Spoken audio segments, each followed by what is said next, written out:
Oh shit, here we go again. Okay, so these are going to be my initial impressions of the Pulsar X2 Mini in red. And as a quick disclaimer, my main mouse is the G PRO Superlight, so I'm going to be comparing and basing my opinions off of this. So to give some context, I got this mouse secondhand for about 90 Canadian rupees about a week ago.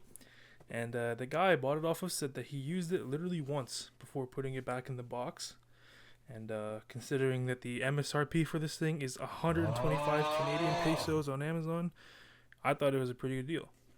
So since I got it secondhand, I only got the box, the mouse itself, the cable, dongle, and USB adapter with it. But if you get it brand new, I'm pretty sure it comes with a sticker and some documentation.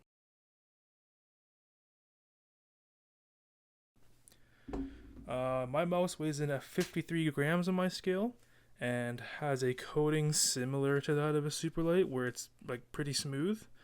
The X2 just has a little bit of texture to it to help with grip, but I haven't had the mouse for that long, so I'm not sure if I would expect the coating to wear down like the Superlight does, where it feels almost wet or even watery. Overall, the build quality is pretty impressive, so there's no side flex to it, but like who the fuck actually grips their mouse this hard? There's no creaking or rattling, so when I shake the mouse or I pick it up or put it down, it's got a pretty solid build quality. For the clicks, it's using the KLGM 8.0s, and they're tensioned slightly stiffer than the Superlight clicks are, but I wouldn't say it's more tiring to click than Superlight. But you can definitely notice that it's stiffer to click. It's also more crisp or thocky, if that's even possible on a mouse. But as for pre and post travel, there's not much at all, and it seems to be even on both sides for me. So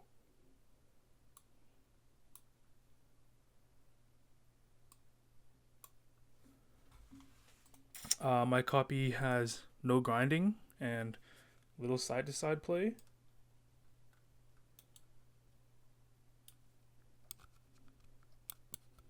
But again, I've only had it for about a week, so I'm not sure what to expect the more that I use it.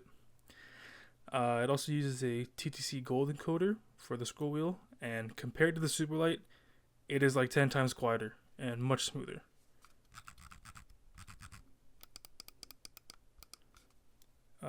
This is the Superlight for reference.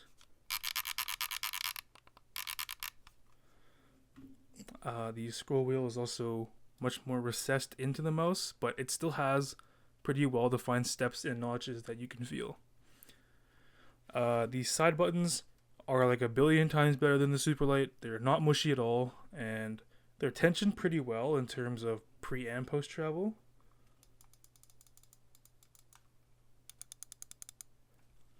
It also uses a 3395 sensor, and I play with motion sync off at 800 dpi and 1000 Hz polling. The mouse also charges via USB-C, and I've only really charged the mouse once since I got it, so the battery life has been fine so far, I guess.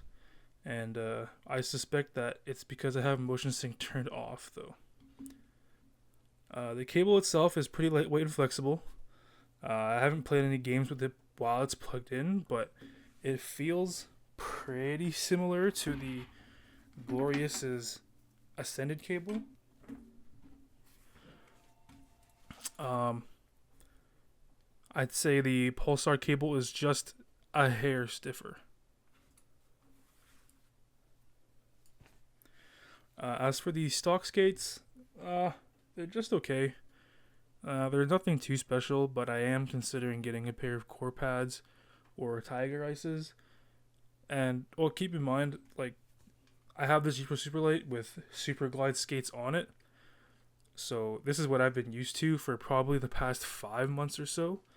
But before that, I was using a Ponage Ultra Custom with PTFE skates on it, and before that, I was using a EC2A with stock skates on it.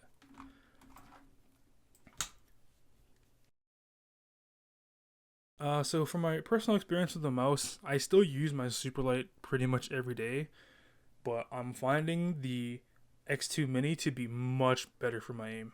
And I mainly play games like Valorant and Apex, although I'm sure it's probably fine for pretty much anything else as well.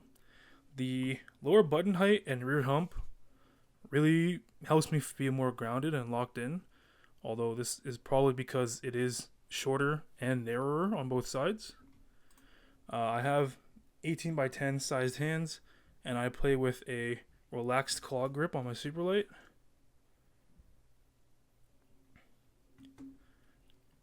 And I can comfortably say that with my specific grip and hand size, this should be the absolute maximum for the X2 Mini. Because if you look, my fingers go all the way to the end of the mouse click. So if you plan on palming this, you should have smaller hands than 18 by 10.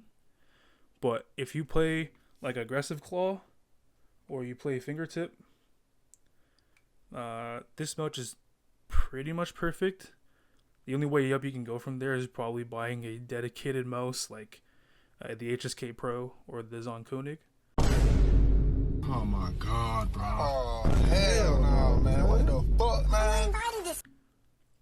If you play relaxed claw like I do, but have larger hands than mine, or you're looking for something that feels more similar to the Superlight, but you want the X2 shape, you should definitely look at getting the medium instead.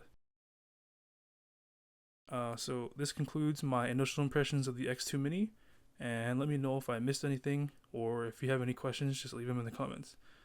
Like and subscribe.